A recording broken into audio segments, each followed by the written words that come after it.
Hello, everyone, and welcome to another episode of the Training Tidbits podcast show. I'm your host, Ryan Cartledge from Animal Training Academy, and I'm extremely excited about being back in your eardrums to talk all about best practice behavior management for what is set to be another amazing episode.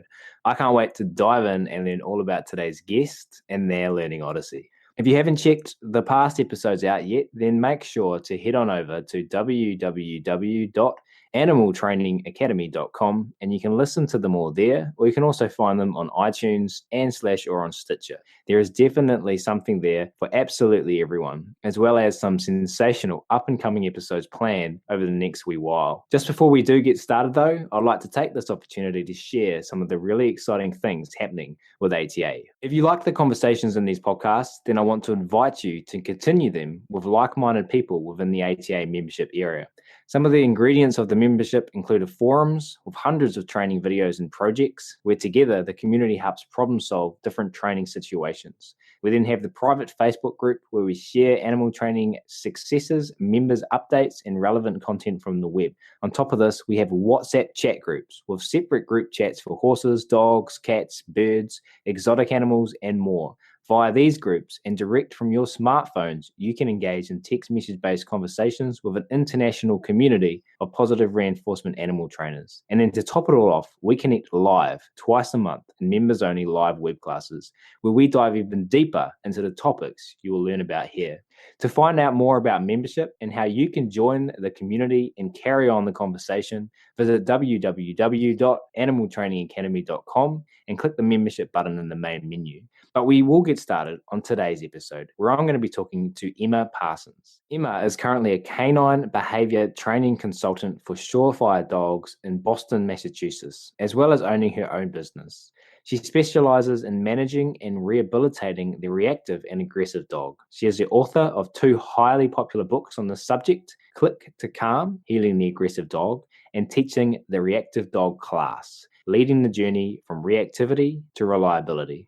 Emma is a faculty member and instructor of Karen Pryor Academy for Animal Training and Behavior, as well as of the Karen Pryor Clicker Expo conferences. She gives Click to Calm seminars around the world, teaching others how to manage and rehabilitate reactive and aggressive dogs. She is a member of the Association of Pet Dog Trainers, the APDT, and a certified dog behavior consultant, CDBC, of the International Association of Animal Behavior Consultants. Emma holds a BA degree from the University of Massachusetts and shares her life with her husband Greg and their 4 clicker-trained competition obedience/agility dogs, 3 Goldens, Lizzie Taylor, Caden Blue, Austin Rock, and a Papillon, Wiley Ray. So without further ado, it's my very great pleasure to welcome one Emma Parsons to the show today. Emma, how are you?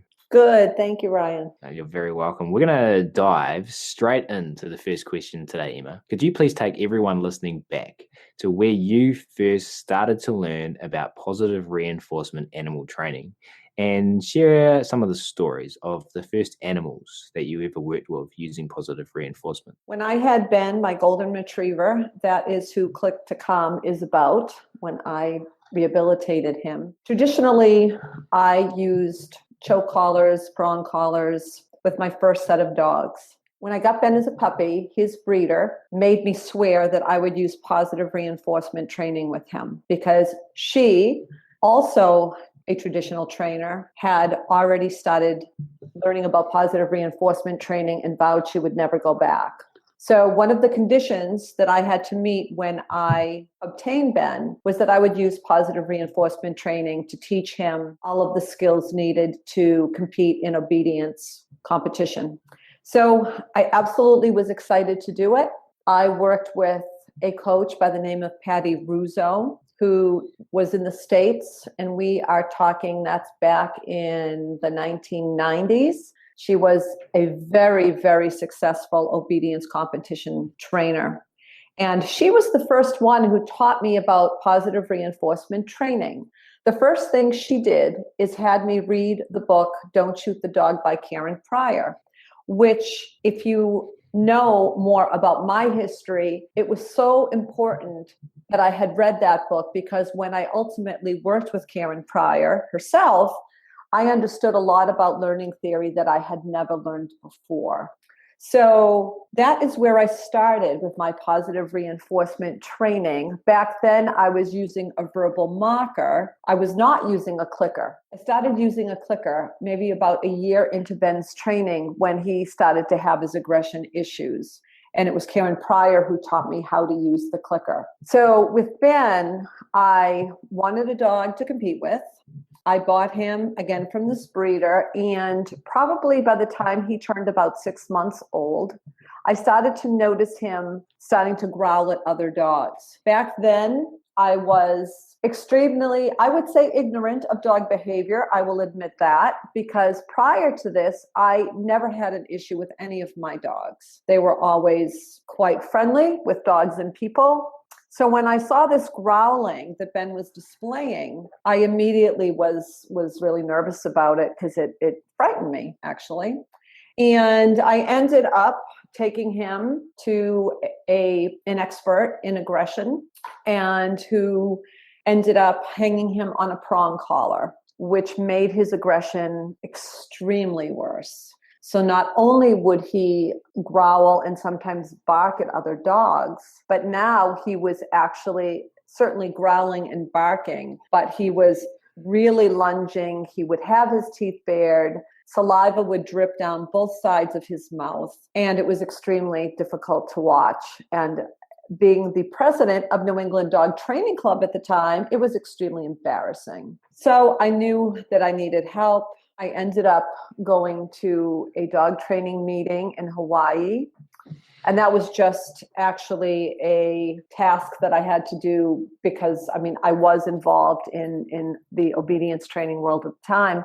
But it was there that I met Karen Pryor, who talked about clicker training. And I thought to myself, I am at a loss on how to help Ben at this point. So maybe I should talk to her about how to use the clicker. So to make a long story short, I went to her during a lunch hour. And I think it's funny because I think she was probably trying to get away from the people, because I remember her sitting at this table near the elevators. And I asked her, and I said, and I was very shy at the time. So I remember saying to her, could you help me with my dog, Ben? And of course, she asked me to tell her what was happening. So I did. And I'll always remember what she said to me. She said, well, you can just click. And I said, what do you mean just click? And she said, well, when he's not displaying the aggressive cues, you can mark that behavior with a click. And I said, no, you don't understand. He doesn't stop. He's yelling and screaming, and he's got saliva dripping down both sides of his face that he's starting to slip in. So I said, it's impossible. It's absolutely impossible to click him. And what she said to me was, well, he does breathe, doesn't he? And I said, oh yeah, he's breathing all right. And she said, stop there. Look at the behavior of the dog and watch his breath. And when he takes the breath, see if you can click him at that time. So when she said that to me, my first thought was, I'm in trouble, because that's going to be absolutely impossible to do. But what she was trying to teach me back then was differential reinforcement of low intensity behavior, which is, we certainly can mark behavior that is at the lowest point, even if sometimes you don't have the absence of the behavior at that point. And that was something that I'd struggled with Ben, because I did go to other trainers who said, well, you can keep him in the environment until he's so tired that he will not be able to aggress anymore, and then you can reinforce it. But the problem with that is, when I tried that, he started vomiting. So then I had to take my, vomiting aggressive dog back to the van, and very, very upset, because I thought nothing's working. So at any rate, I worked with Karen for about 9 months, and we started to shape that emotion that Ben felt when he saw dogs. My guess, knowing what I know now, is when the trainer punished him, I believe he punished him very severely, first of all, but also at the wrong time. Because there was a moment where Ben was barking and lunging at his dog, and he said to me, give me the leash, I will show you how to do this. And at the time that happened, Ben had stopped. And so then Ben received this very severe correction. And I really think that Ben really thought his life was in danger when he saw dogs, because his world was turned upside down back then. So that was my very first time using clicker training. And then what was exciting is then I learned that clicker training is a very nice method to be able to get all kinds of behaviors, not just dealing with the emotions of the dog, because that is how I originally learned it. So you had quite a few defining moments in your learning odyssey. And how great would it be if all breeders were like the breeders of Ben? That there had to be a condition in acquiring this dog that you were going to use positive reinforcement. So I'm trying to form a picture in my mind of what it must have been like for you at the time. And you mentioned that you were teaching others about training, and you described your dog Ben as salivating so much he was slipping in his own saliva. He got to the point where he was vomiting. And you mentioned that you were embarrassed. Can you just build upon this part of your story a little bit more and share what it was like at that time, and what drove you to go to Hawaii, and what can others take away from that story that might be in that same position, that just feel a little bit lost and don't know where to turn? Well, now, which is really nice, is we do have information about knowing how to work with that type of behavior in a positive fashion. But back then, there were only two authors who talked about aggression in a positive manner. And one was Patricia McConnell and one was Jean Donaldson. So what was very difficult for me is that here I was, president of New England Dog Training Club. I've never, ever had a dog really with a behavioral issue, and certainly not a severe one like this. And now I am left with this dog where I really had no one to turn to. I would go to any kind of seminar that I could with aggression in its name, only to find out that sometimes they would talk about a couple of positive reinforcement strategies, but traditional training back then was much more the norm. Or there would be the type of situation where there would be participants in the workshop where, let's say, you had a dog that was nervous with other dogs. So there was the dog, the neutral dog in the corner, and then the other person would bring their dog in, and their dog would be just going crazy because they were not comfortable, and again, barking, lunging, whatever. And I'd always feel bad because sometimes the instructors would say, well, you know what, your relationship with your dog is not strong enough to get the focus, regardless of the fact that there's another dog in the room. And that is one of the biggest reasons that I decided to write my book. And the reason for that was because it is a whole nother behavior to teach. It really has nothing to do with relationship. I mean, it does, because obviously if you have a good relationship with your dog, you want to teach them in a very positive manner, in a very giving manner. And we want the dogs to make the choice. Back then, we didn't think about the fact that the dogs make a choice. So what was hard for me is not only was Ben like this in public, and it was very embarrassing. I couldn't tell you how many times I'd walk down the street not expecting to see a dog, and by golly, there would be one would appear, and people would yell at me and say, your dog needs to be disciplined and you have to teach your dog. And I'm thinking to myself, yeah, well, my dog knows a lot more than you can see right now, because he's a great competition dog. He's a great learner, but yet you can't see any of that because your dog is present in this environment. Not only was my life turned around, but my husband's too, because now we had to separate the dogs because some of the fallout from that original correction, now Ben was not good with my dogs. At the time, I had an American Eskimo and two Kazan that were quite smaller than him. And although Ben was not a biting dog, dogs do not have to bite to injure other dogs. So, now my husband, who is not a doggy person, well, I will take that back. My husband loves dogs. He never grew up with dogs. So he basically said, okay, well, Ben is going to be your responsibility because I am embarrassed by him. I'm not going to take him out. I don't know what to do with him. So luckily, he was on the same page and very supportive. But our whole life was changed because now Ben had to stay separate from the other dogs, which meant that now I had to mentally and physically stimulate all of my dogs at different times, which again breaks into the routine of the day.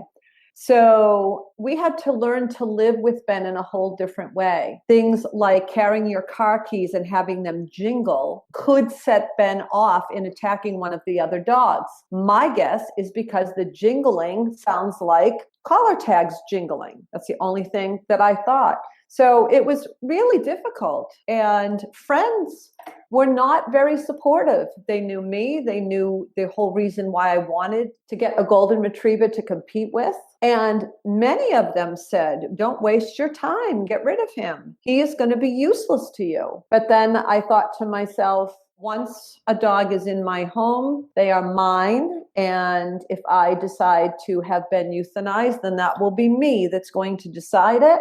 And I will be with him. But I wasn't ready to give up just then.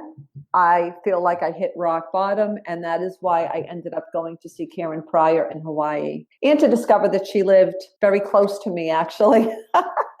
So that was a gift. That was awesome. This is such an important story. I mean, you could have just given up. That would have been the easy way out, but you didn't. How long did this whole thing take from getting Ben to going through the situation where you took Ben to the trainer who used the aversive training techniques on him to eventually having that other defining moment and meeting Karen Pryor? How long, what sort of time period are we talking about here? So I saw the reactivity with him when he was about 6 months old. He went to the aggression expert when he was about, I would say, 9 months old. And then I waited probably a couple of months to wrap my brain around this fact that he was as bad as he was at that point. And then I would say that I met Karen when he was about a year and, I don't know, about a year and a half, I would guess. But then it started to work out really well because I started to do the things that Karen suggested. And I would say within 6 months, you definitely saw a difference. Ben was a dog that had no threshold at all. A lot of the dogs that I work with now have thresholds. And if you're going to feed them, they're quite happy to accept the treats. Ben did not eat for a good month and a half when I first started this. That was another issue that was difficult. But I kept at it. And I would say a good 6 months, he started to develop a threshold. And what I mean by that is that I could go, because what I was doing is going to the dog training facilities that I had originally went to, but I parked way far away from the door where everybody would enter. And I would start clicking and feeding him for watching the dogs and the people coming and going. And so I would say it took about 6 months for him not to be reacting when he saw them. Then I started working on getting him closer to the building. And that probably took me another 6 months or so. There were definitely environments that he felt more comfortable in. I will say that the last environment that I knew when he could enter into this building, which was the New England Dog Training Club, it's in Cambridge, near Boston, Massachusetts. It was a big armory, and there were 3 classes going on in there all at the same time. And I knew that when I could take him in that building, I knew that I could probably think about actually showing him an obedience competition because it was a very difficult environment to be in. So that probably took me another year or so to be able to get him up to that level. But I did show him an obedience when he was 3, and he did fabulous. He got his title in a weekend. I was going to continue. I did not with competition only because one of the exercises was leaving them in what we called long sits and downs, where dogs are asked to sit for 3 minutes and lie down for 5 minutes without you being in the room. And they're in a lineup of usually about 10 dogs.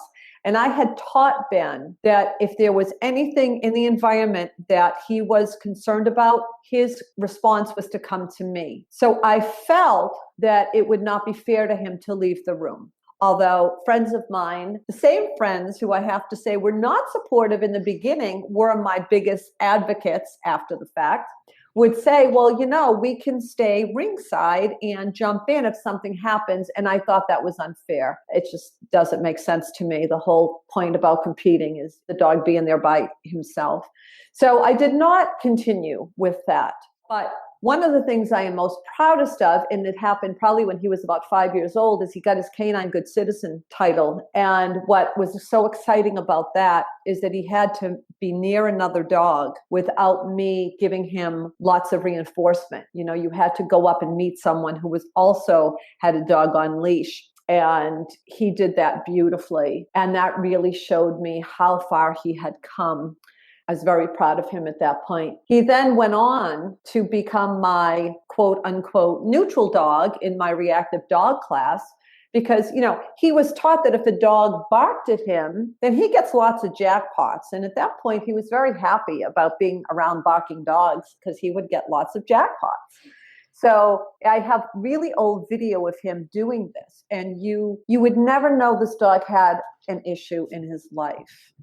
So it was a very important journey. If you asked me back then that I was happy I took it, I would say, heck no, because it was very difficult on many aspects.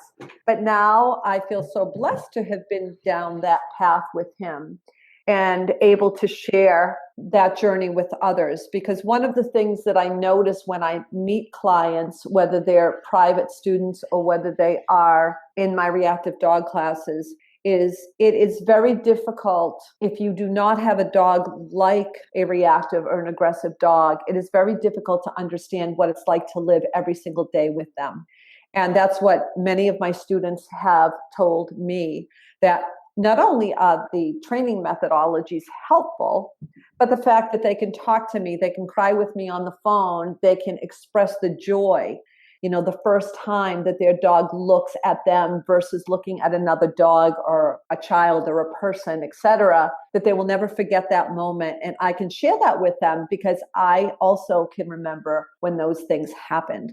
So although it was probably one of the most difficult journeys I will ever take with any dog, it was extremely important and one that I'm always happy to share. I want to move on to the next question, but one thing that stuck out to me in what you just said, so just touch on this really quickly, is, and this is what I was looking for, is you took responsibility for that animal. Can you just speak to this quickly? You said, this animal is in my house, it's my responsibility, and you did what was necessary. Right.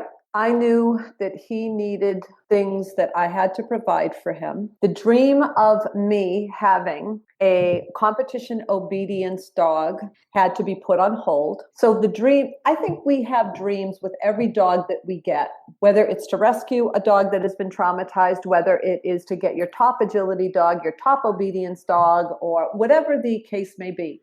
But I do think that every time we have a dog enter our lives, we do have certain dreams that you want to partake in with that dog. And when this all happened with Ben, I knew that I needed to put all of my needs aside, and I knew that I needed to take responsibility for him. And part of that was giving him the education and the skills that he needed.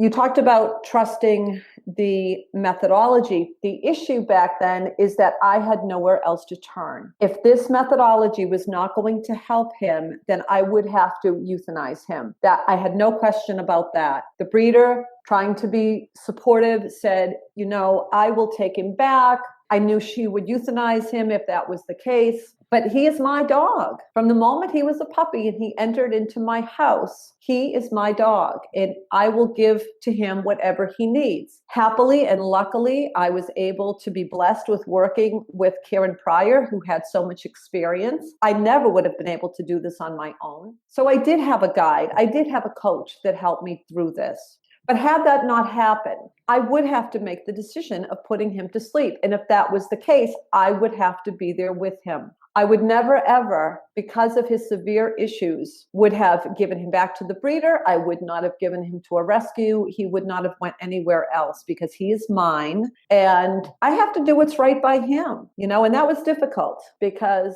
like I said, I bought him for different reasons. I will tell you, I am a different person now than I was back then. Back then, it was all about how the dog can serve me. I'm going to teach them in great ways and we'll have this great relationship. But it was all about me. It was all about what I wanted to do with the dog. Ben taught me that it has to be about him, because if it's not about him, he is not going to survive. And I have taken that message forward with my own dogs. So now they get to choose the sport that they want to participate in. And I just have to end up teaching it to them and taking an interest in it with them. And that has also led me down some really cool and fun paths. So yeah, I do believe that. That is, I will say that I do have friends who I adore, who definitely have goals with dogs. And if it doesn't work out, certainly they may rehome them. But in those cases, those dogs are mentally stable. I don't know that I could do it personally, but they are mentally stable and they can certainly pick up and have a life with another family. Ben had no other choice. Ben had no other options. I had to provide those for him. And I'm happy it worked out the way that it did. But I also meet a lot of people that it does not work out that way, and who will say to me, boy, I wish I would have met you way long time before. But we only do what we can do, and we can only teach the dogs what we know. So that's how it worked out for us. So many gems in there, and I'm gonna quote an ex-US president, but I'm going to change the quote a little bit. It's not what the dog can do for you, it's what you can do for the dog. Right. Exactly. Hey, I think we can do a whole podcast on Ben. And I love hearing about people's behavior odysseys, but we will move on. But before we do, thank you so much for sharing all of that, Emma. No, you're welcome. For the next question, I want to remind everyone listening about the title of one of your books, Click to Calm. We've mentioned it a couple of times already. Can you run us through the idea, although we have a pretty good one already, behind this title, and dive a little bit deeper in how Click to Calm works? So Click to Calm is about teaching dogs who have been formerly nervous or overstimulated or whatever the adjective is, to start to become calmer when they are in the presence of those stimuli, I guess we can call it. If you have a dog that is barking and lunging at another dog, or you can fill in the blank, another dog, another person, maybe it's children running, maybe it is dogs running. It all works the same way. Basically, what we teach is that we start to reinforce them for looking and hearing that stimulus when they're in that environment. If we start using the clicker to mark when they are looking at, let's call it X, then they will start looking at X, and then their head will turn back to the handler to get reinforced. Now that will happen assuming that there is an adequate threshold. So the threshold is that invisible line where the dog can look at the stimulus and be curious but not overreact. And again, that is going to be very different for many dogs. I'd say about 95% of the dogs that I see do have a threshold. And once we define that, then we certainly can move in and out of that space and reinforce them for looking at the handler. So we start with that first, I call it stage one. And then we would move into stage two. Well, now you have the dog looking at the stimulus. They look back to get their cookie. They look back at the stimulus. So their head is bouncing. I call that bouncing. And then once their head is bouncing back and forth, then what I do is have the handler start to reinforce them more for looking at them. I think we can all agree that when we are out in public, we want to have a dog who is, comfortable and focusing on us to be able to receive cues depending upon what environment that they're in. So when I have clients who have dogs that, let's say, are very, reactive, we'll just call it reactive, although I'm not a fan of the word, only because reactive means something's reacting. And if dogs didn't react to things, they'd be dead. So, I think of it as an overstimulation. So, if you can be out on a walk, let's say, and every time your dog sees another dog, and instead of pulling towards them or barking at them, etc., they turn to you for guidance, then I think that's a great thing. And I think across the board, we can say that that's a very favorable behavior for our dogs to do. So that is always my goal with my students, because then when you have a dog that is not reacting and you have a dog that is watching and listening per se, then you can cue them to do something. And it could be, hey, do you want to go meet that dog here? I'm going to let you off your leash. You can go do that. Or stay with me because there are 10 other dogs in the area, or whatever. So that is the methodology. The stage one is clicking and feeding the dog for looking at that stimulus, whether it's another dog, person, child, etc. And then after you get that bouncing of the head back and forth, then you can start really reinforcing them, increasing your rate of reinforcement for looking back at the handler. So now you have a dog, and this is the part that I love the best, is that instead of seeing the stimulus and trying to distract your dog away from it, now what happens is the dog sees the stimulus and the dog sees that as the cue to look at you, the handler, and then to be able to receive subsequent cues, which I love that, because it's you don't have to body block, you don't have to try to pull the dog away. I also love the fact that it's the dog's choice. It is always the dog's choice whether or not to turn their head away from that stimulus to receive his reinforcement. So there's just so many wonderful things in the methodology that I love that really works well no matter what issue the client seems to have. So a couple of things that I wanted to build on there. You mentioned identifying a threshold for the dog. Can you help build upon some things you mentioned in Ben's story? And I hope I'm going in the right direction here. But for those listening who have a dog who's overstimulated in the house, for example, there might be a window that people pass by or other animals in the house the dog's reacting to. What tips do you have for people that are in this situation who have to live in that space and constantly be aware of this? So in those situations, and again, there's a big variability between dogs that are stimulated a little bit and dogs that are stimulated a lot. And one of the first things I always teach is that we're always managing or teaching behavior. There's never a time that your dog is not learning. So we will discuss things like covering up windows, keeping shades down, although I will say that I'm not a fan of a client having these big, beautiful windows that in a house that they live in and then covering all of them up or shutting all the shades, because I do think that it's important for them, especially with a dog like this, to remain positive and have the sun come in and all of those things, because I think if we do too much, that they start to resent it. So usually what I do is ask them where the dog's safe space is. If they do not have one, I recommend that they establish one.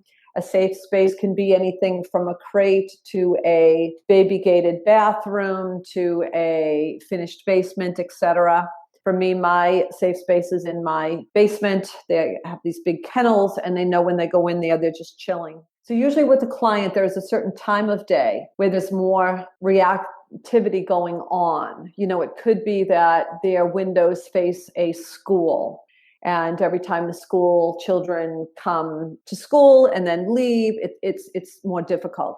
So I have them pinpoint those times and have them put the dog in the safe space during those times for mentally stimulating meals. I always want my clients to have the dogs either be training them or eating out of mentally stimulating toys instead of eating out of bowls. So we will pick those times at which to feed the dog and give the dog something else to do. So any way that we can get the dogs out of the windows during that time is a really wonderful thing. The difficulty with reactivity in the house, where it's constant, is that the handler cannot work with the dog every single second of the day.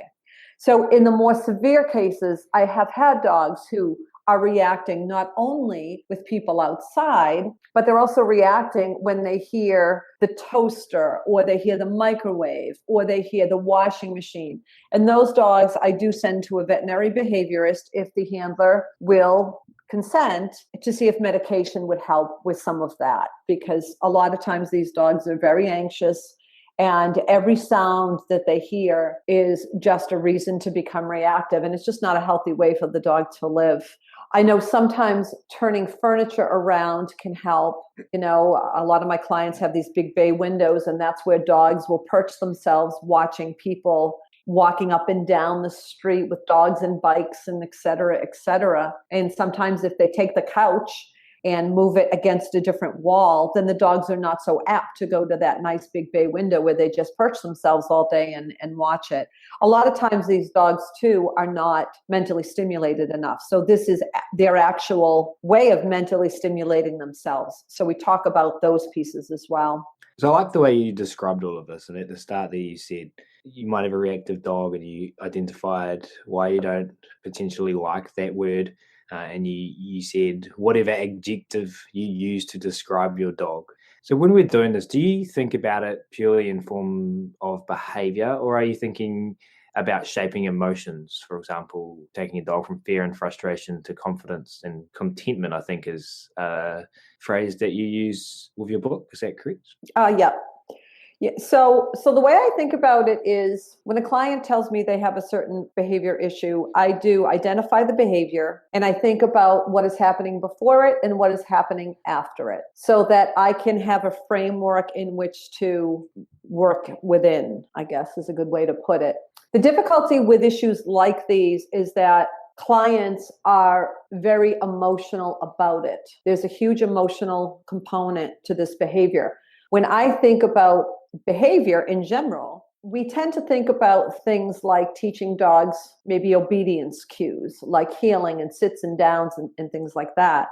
So it is different when we talk about, I think about it as shaping emotion, but if we think about it, emotion is really what kind of behavior do we want these dogs to have when they're being exposed to the stimulus that right now is making them very whatever you want to call it again, because I don't know, is the dog frustrated? Does the dog want to really meet the other dog? Are they petrified of the other dog? We don't really know. And one quote that I love that Karen had taught me was, you never want to make training decisions based on what you think the dog is thinking.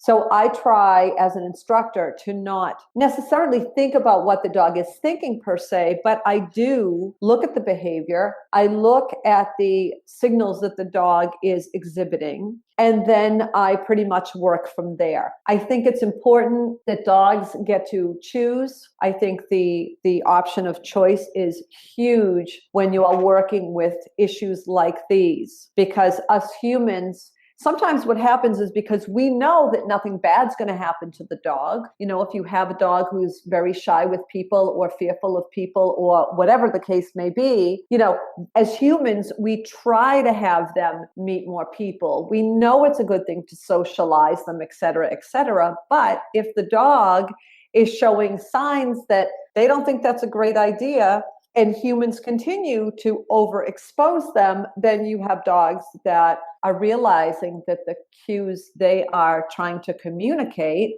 are not working. So then you may have an escalation of that behavior into something like growling, barking, biting, lunging, et cetera, et cetera. So I always see it as starting with the behavior. That's the issue. Looking at what is actually reinforcing it, trying to change the environment to try to get this dog successful and this handler, because a lot of times they feel, they are very upset. They have tried very hard in their own way to make this work. But sadly, a lot of times they don't realize that they're actually causing more harm than good. But all of those things I do look at when I meet with let's say a private client, for example. Great information. And I know there's loads of people who listen to this show for whom this is going to be highly beneficial. So thank you very much for sharing that. And the other book you've written is called Teaching the Reactive Dog Class. So this is for a little bit of a different audience, leading the journey from reactivity to reliability, which just sounds amazing. Can you tell us a little bit more about this book?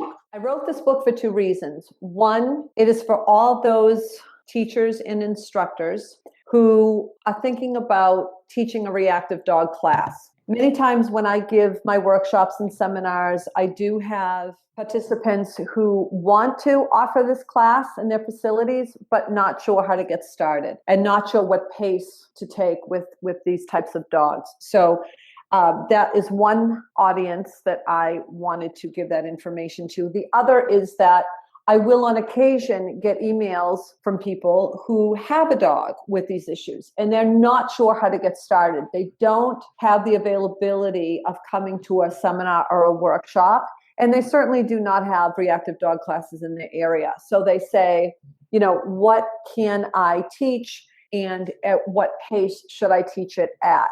So that is another audience that I intended for this book. So teaching a reactive dog class is basically how to set up the environment to have a certain number of dogs with dog reactivity issues or aggression issues, it depends, and being able to start to build calmer behavior. What I think is funny about this is when I started teaching reactive dog classes, my situation is that after Ben's success, people started to really refer me out. And I was only one person, and I can't go all over the place all of the time. So I thought to myself, I wonder if I can get people in a group and do, let's say, about 6 to 8 private lessons all at the same time. So I was able to talk to a person who owns one of the dog training facilities locally, where she has lots of walls and things like that. And so I decided to give it a shot.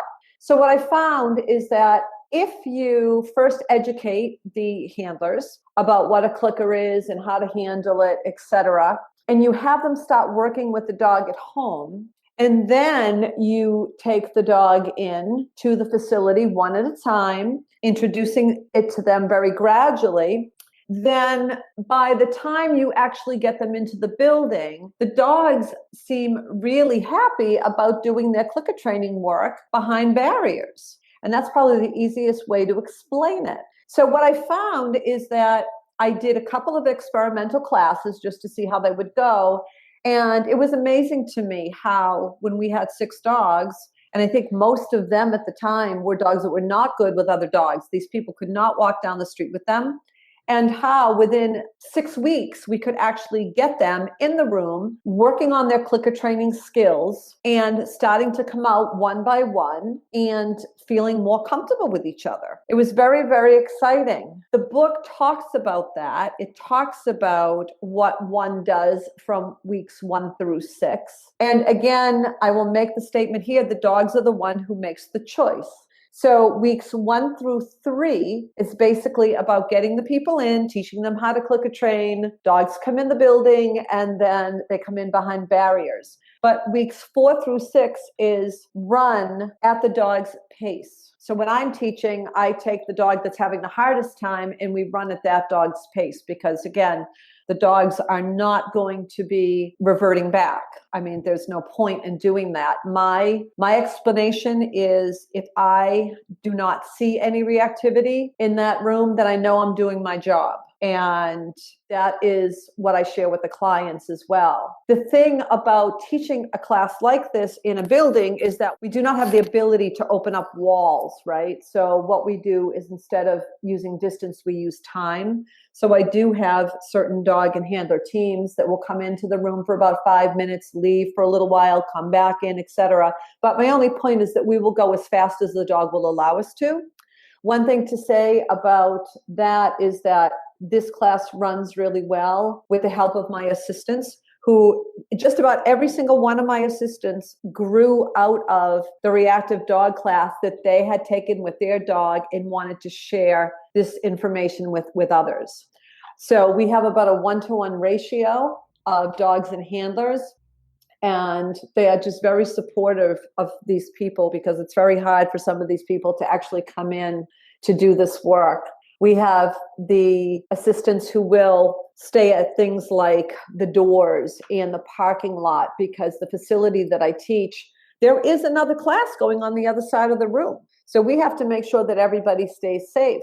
And I have had my share of assistants who really just are there to see dogs react and see, I don't know, some kind of exciting episode, but as I always say, if we do it right, we're not going to see it. So that is why I wrote the book. All of that is explained in the book. In the book, there's also a URL with the homework assignments for people. There's a website in there that they can go in and just steal those. They can write their own, but they're certainly welcome to use the ones that I use as well. So that's basically why I wrote the book. And in the ideal world, I would love to see clients first privately, get them working, get the environment working for them at home and when they venture out, and then put them in a reactive dog class. But the reality of it is there are people who need help. They cannot afford to go to a veterinary behaviorist. They cannot afford to have me for a private lesson. They can't afford a class.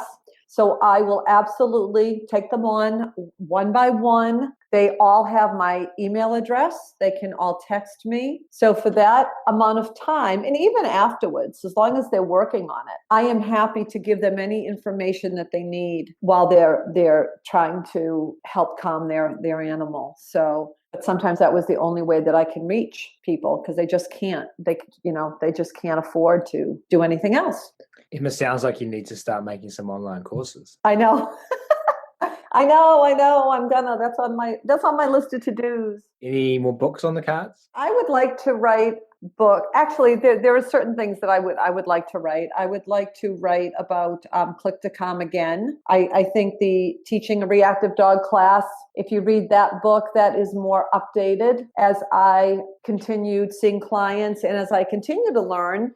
I continue to change the methodology a little bit to make it a little bit more productive because I know when I have clients, they want this behavior to be managed and, moving along as quickly as possible. So I want to create a living book, as I called it, of maybe Click to Calm with not only the explanations of how to work with particular dogs with particular issues, but also that you could, click on a little link that says, okay, this is what you just learned in that paragraph. Now let's take a look at it. Because I think it's nice that learners can either read the descriptions or they could see them, how they're done correctly. I think there's a lot of learners out there that are excited at that prospect. Hey, thank you very much for all of this, Emma. And we'll link to these books in the podcast write-up. I'll get you to provide me the best links for those, so people can easily navigate to places and get their hands on copies of these books.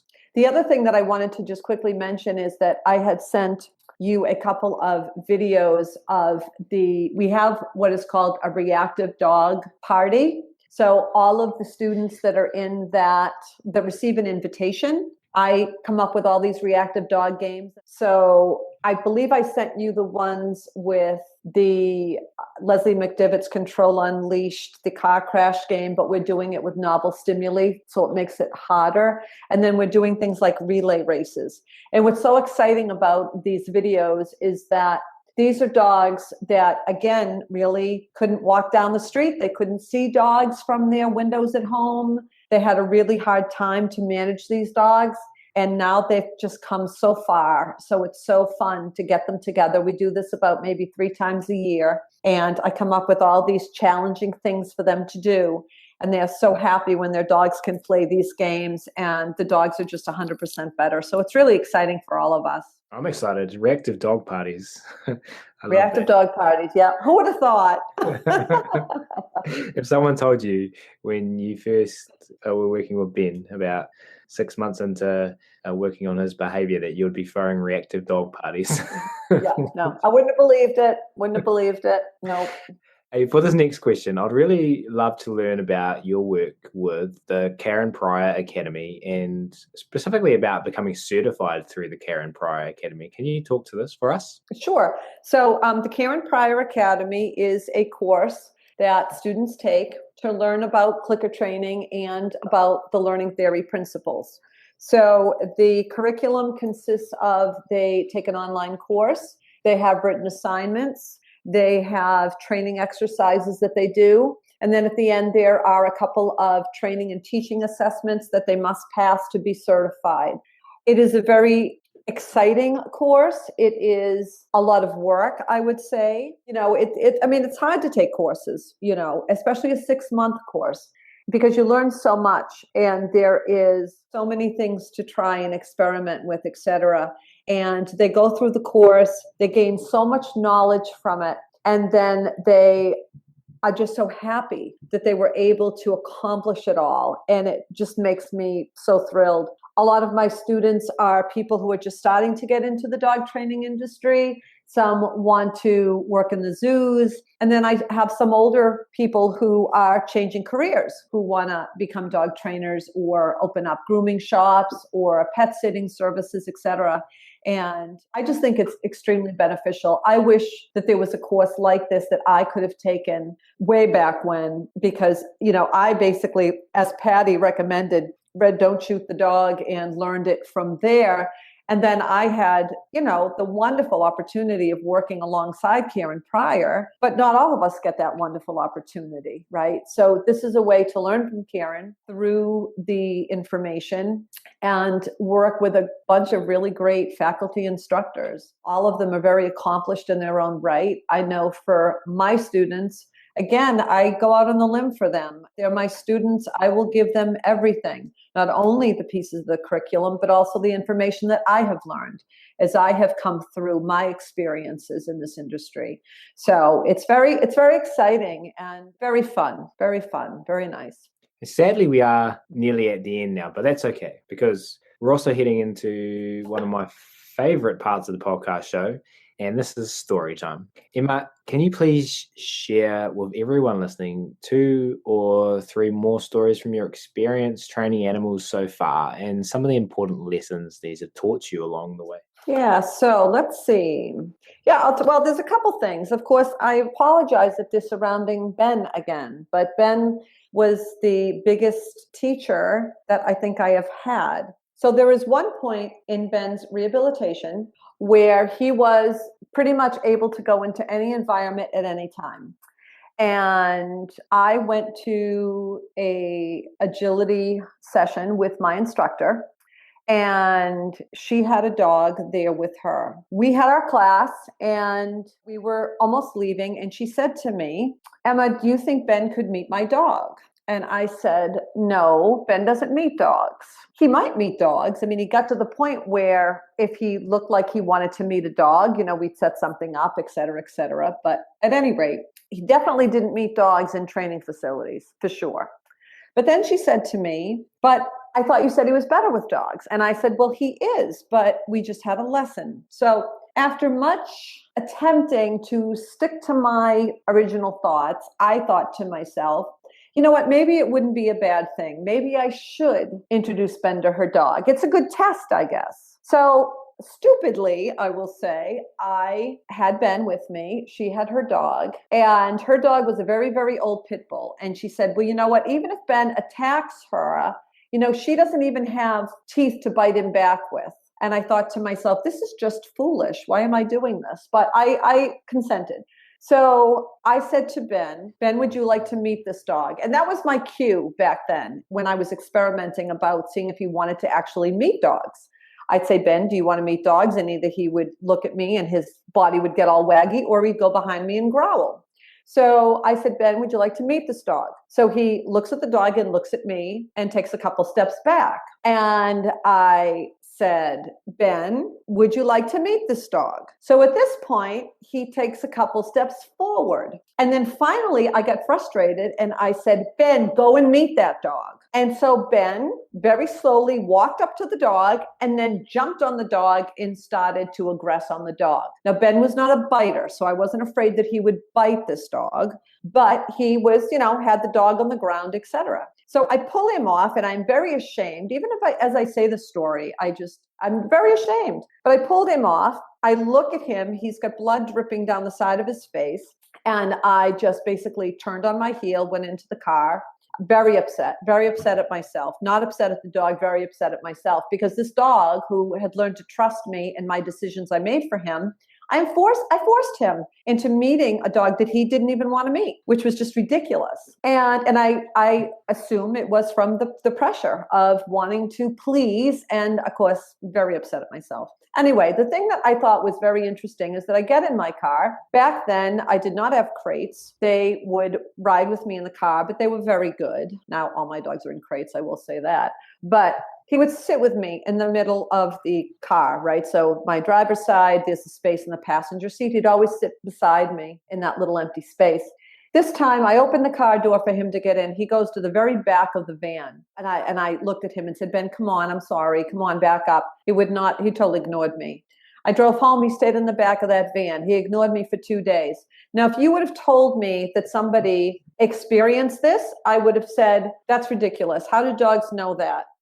This dog is always, there was never a time when this dog did not drive in that same place until that day. And he did not drive in that same place until like 3 days later. So I just think it's really important. I think that I hate to put human terms on this, but the only way I can explain it as a human is I had this dog that trusted me. I betrayed his trust and his behavior changed. His behavior changed for at least 3 days after that. And what I thought was so interesting when I look back on it is that he was trying to tell me with every step, Ben, meet the dog. Do you want to meet this dog? No. He takes a step and looks at me, takes another step, looks at me. And he must have done that about 4 times until he was almost next to the dog, until I said, just go and do it. And then he ended up attacking the dog. And that's something that I'll never forget, right? Because I think those of us who have these dogs, especially when you work on it a lot, I think as humans, we like to think that it's fixed. We like to think that it's cured, but it's not. And it is all about letting the dog make the free choice, which I did not do that day. And it's just a very important lesson that I learned. And hopefully the listeners will learn that as well.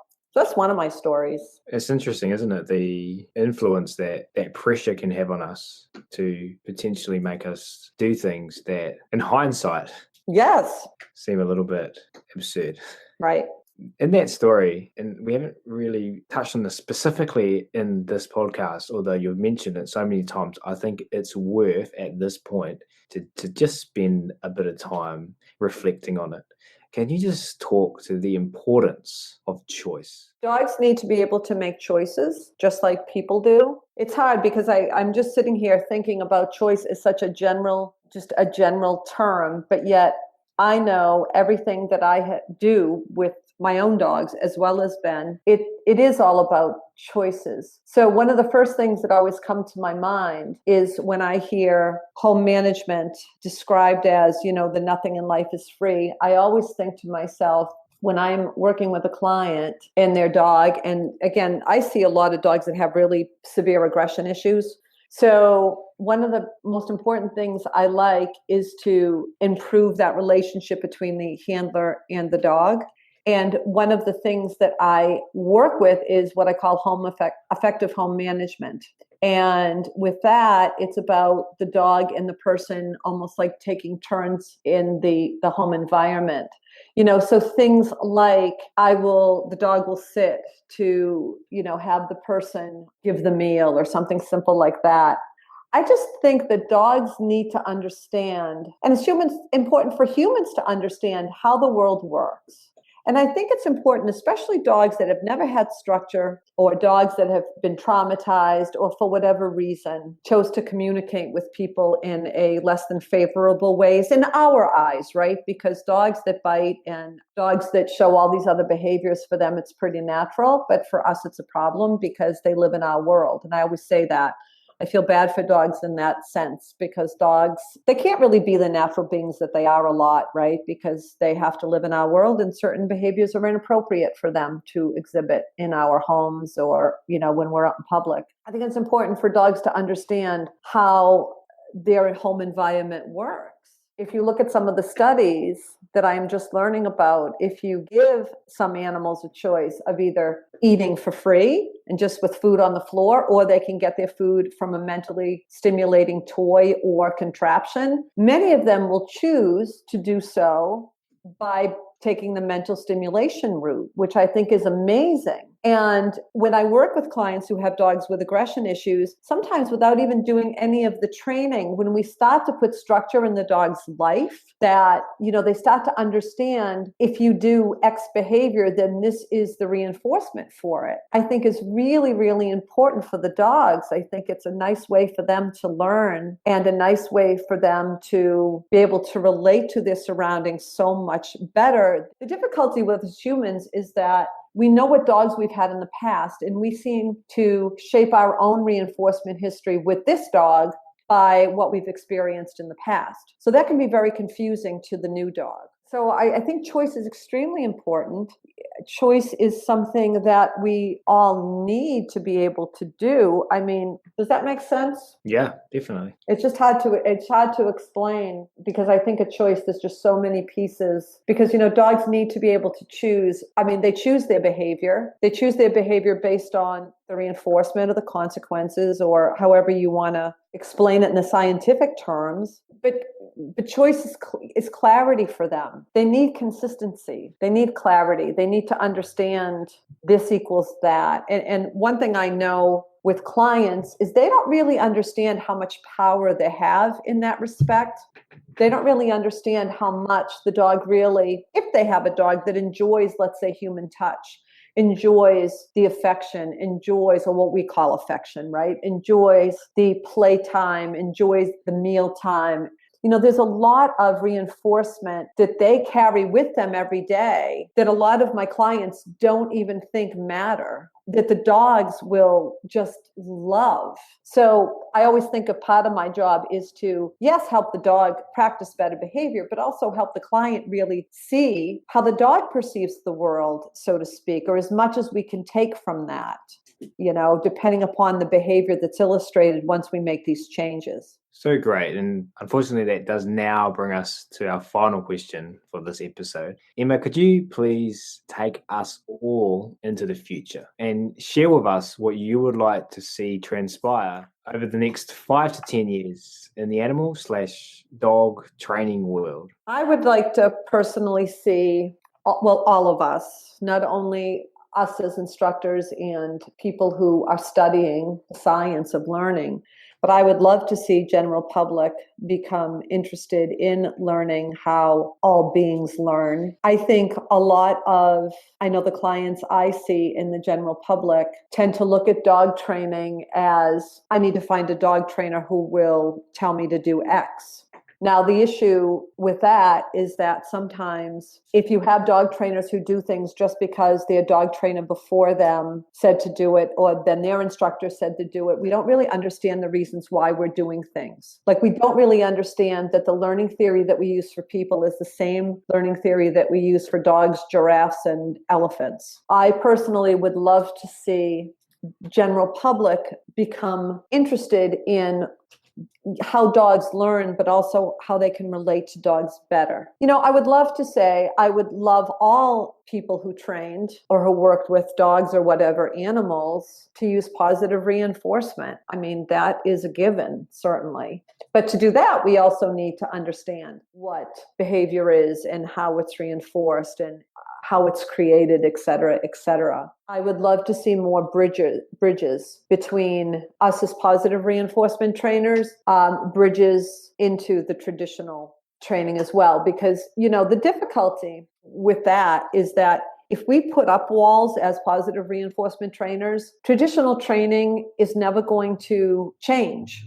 It's the people who are practicing it are just going to get more defensive, and they're going to continue doing what they're doing, but they're not going to talk much about it. There's not going to be an interchange of ideas. And we really all need to be learning. And I guess there is just some people who are just going to continue not wanting to learn. And that's what it is, I guess. But I just know in my own experience that different places that I've traveled to and talked to people, they want to do some traditional, they've come from traditional training, but they want to learn more positive ways to do things.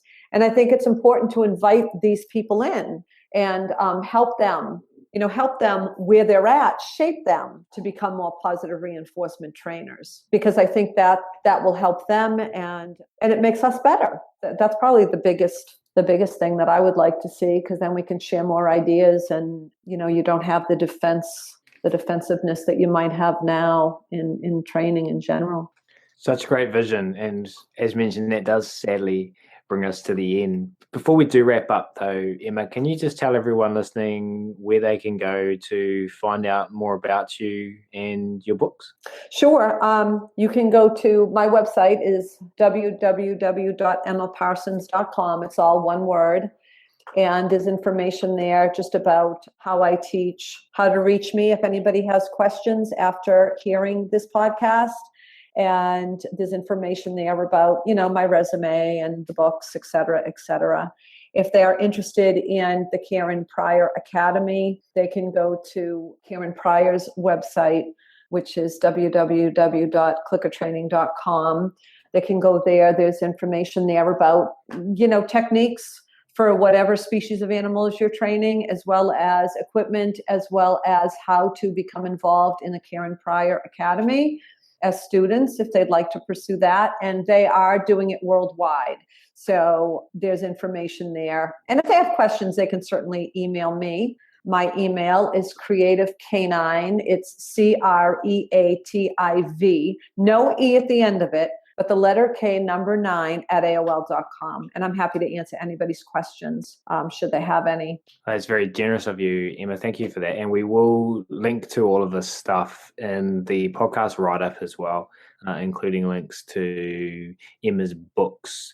So before we get to the final words, Emma, from myself and on behalf of everyone listening, thank you so much for making time to come on the show today. It's really appreciated. Oh, you're very welcome. I hope it helps.